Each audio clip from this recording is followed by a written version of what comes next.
Sorry for the wait. Here I am. And also, here's some tea for you. I thought it would be a good idea for you to have something warm to warm up yourself, getting a bit more comfy. It's a terrible weather outside, isn't it? My goodness.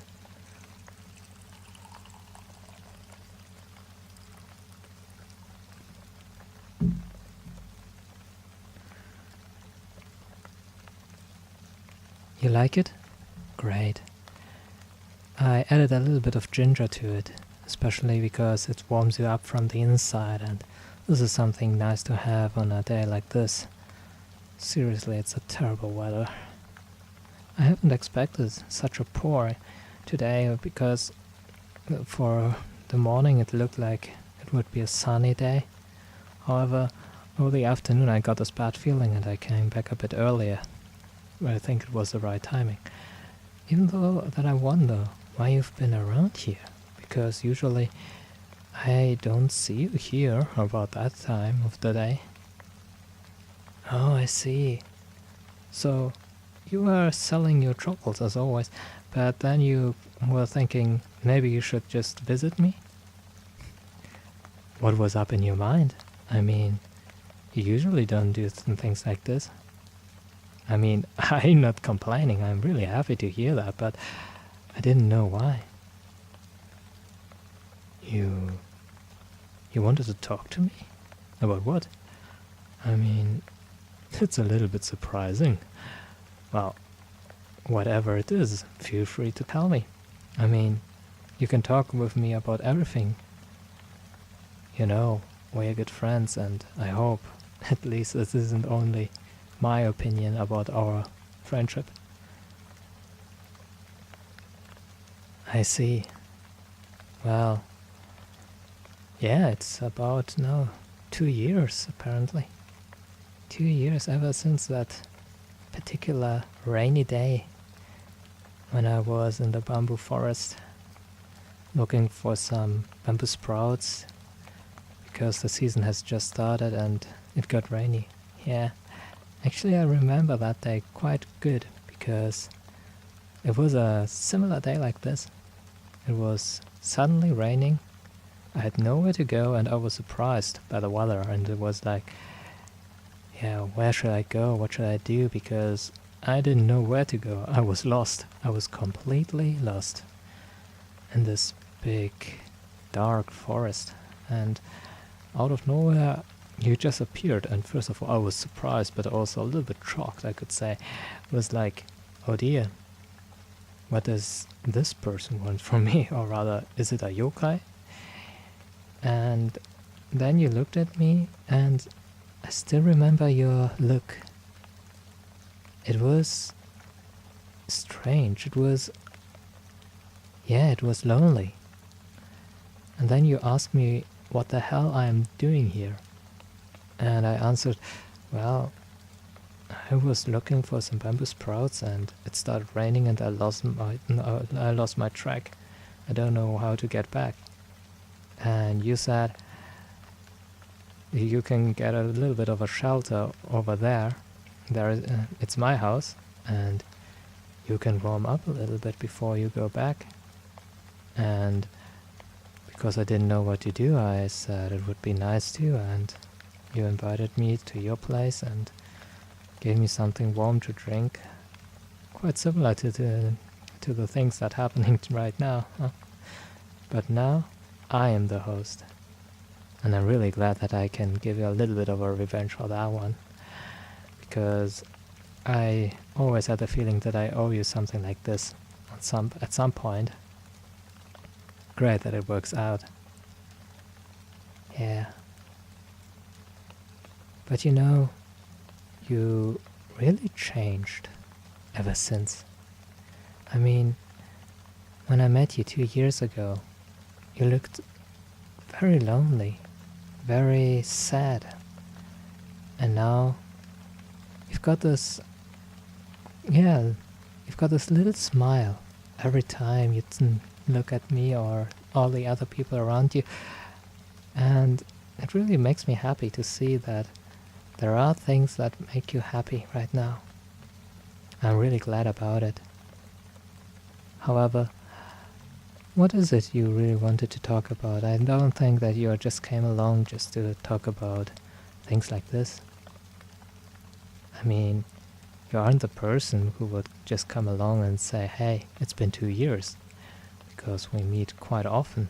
I mean, at least once a week, when you come along to sell me chocolate, or when I go to the bamboo forest to look for new things like ginger or bamboo sprouts, or just basically to come to cut some bamboo for new materials, to work on them, to craft other things like cups and so on. I see. So you had a nightmare. And what was it about?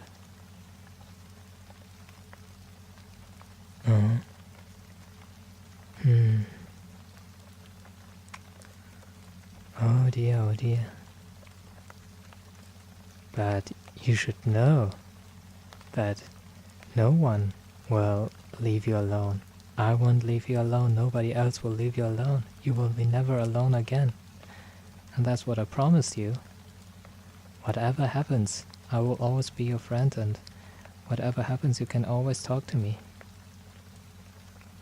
It's strange that you've got dreams like this. I mean, it isn't typical for you to have dreams like this. Did something happen recently? I see. Yeah, I heard about it. That very nice old woman in the village passed away last week, and yeah, I remember. Yeah. Well, you know, for you it might be very hard to get through it, because for you everybody is passing away and nobody will stay there. Nobody will be here for the eternity of his life, as long as it's a human being. I mean, we all gonna die at some point, even I. Oh, come on, don't look that sad. Don't give me that look, okay? I'm still not that old. I'm still very young, I could say. There is still a long, long time to go and to come along. And I'll be alive for at least a few more decades. You don't need to worry about it. Hell, I don't have any kind of a family even right now. I don't have a wife, I don't have children. I still got a lot of things to do in my life. And you shouldn't worry about it. But I understand this feeling. This uncomfortable uncertainty of being immortal, and got the feeling that everybody is passing away and you will never see them again. But you know, on the other hand, for us, you are a very important piece of our life, you know, because, for example, for that old lady, she knew if she passes away, at least there is somebody who knew her and can tell all about her to the next generation and to the next generation and so on and so on.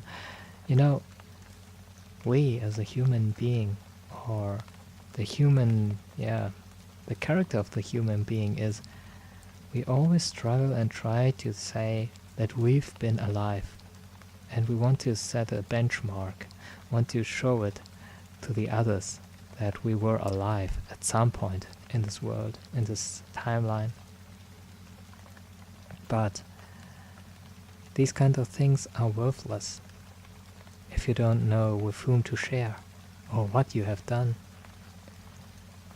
And when there is somebody who can tell these stories, and we know that we are unforgotten, we can pass away more peacefully, because we know that we won't be forgotten and there will be always somebody who remembers us. Yeah. It's getting a little bit darker about what we're talking about right now. You know, you shouldn't look like this. Come on. You should be more chilled up. Where's the fire in you, you know? I mean, You usually are a very hot-tempered character, being somebody who is always up to something new, a very, yeah, how should I say, vivid person. So why do you look so gloomy? You shouldn't look like that.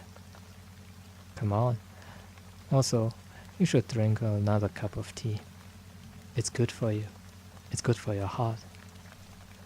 I promise you, you will feel much better afterwards. But you know, every time when the rain is falling, I think about, yeah, a little story that I heard. You know, clouds, they are drifting away from one place to the other, never knowing what their real purpose is, just flowing through the skies, overwatching us until they just start to rain, until they fulfill, maybe, their little duty that they have to do in their kind of life. And in that moment they realize what they really were up to. Until that, they were just drifting, floating by forces they couldn't somehow work with. And maybe we as human beings are very similar to it.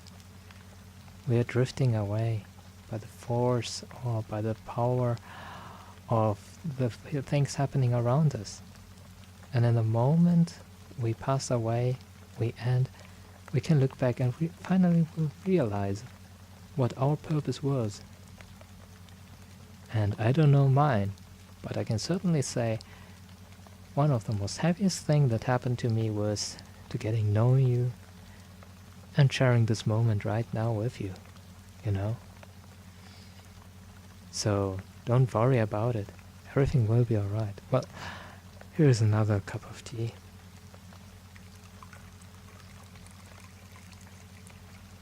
There you go. Yeah. It's good to have something warm to drink, isn't it? Ah, God heavens. This weather is really a nightmare today. Well, it looks like it will continue for the whole day and maybe for the night. Do you got any other plans today? I mean, if you need a shelter for tonight, I mean, you can't go outside while it's raining like this. You can stay here. I mean, I have no one who is visiting me today, and I always have a spare futon for guests here, even though that I don't get any guests usually.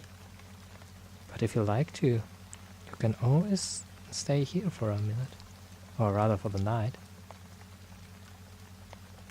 And if you want to stay for the night, feel free to do so. Be my guest. I've just got to think about what I can serve you for dinner. Well, I think I should do something with the fish that I bought today. Got some very nice one today, so I maybe do something like this. And you brought some chocolate with you? Do you still have got some in your bag? Oh, you do? Great. I've got some nice recipe for it. You will be amazed. I just learned it a few years ago from a friend of mine. I never told you about it, right? Well, he was a very, very talented cook. Yeah. Never saw him once again. I don't know what happened to him, but I've got this feeling it isn't a goodbye, because we never said goodbye. The last time we saw each other, I told him, "See you soon, my friend," and he never came back. I still got the feeling he is somewhere, and when I think I forgot him, he will return, and then he will look at me and will say, "Hey, here I am." So, as long as you don't say goodbye, they are not gone. Maybe. At least that's what I think, and that's what my conclusion about these kind of things is. Well, let's get something warm to eat, shall we? It will be a long and maybe a very cold night. I better prep up everything. Don't you worry, everything is alright, don't you? Everything is okay. Or are you feeling uncomfortable staying the night here with me? No, that's not the point. Well, these kind of things always reminds me that you're still somewhere a little bit of a young girl, you know? These kind of things remind me that you are still a little bit more of an innocent girl, and nice to know that. Oh, come on. I was just joking. Come on. Don't take it too seriously. Alright then. Let's get ready for dinner, shall we?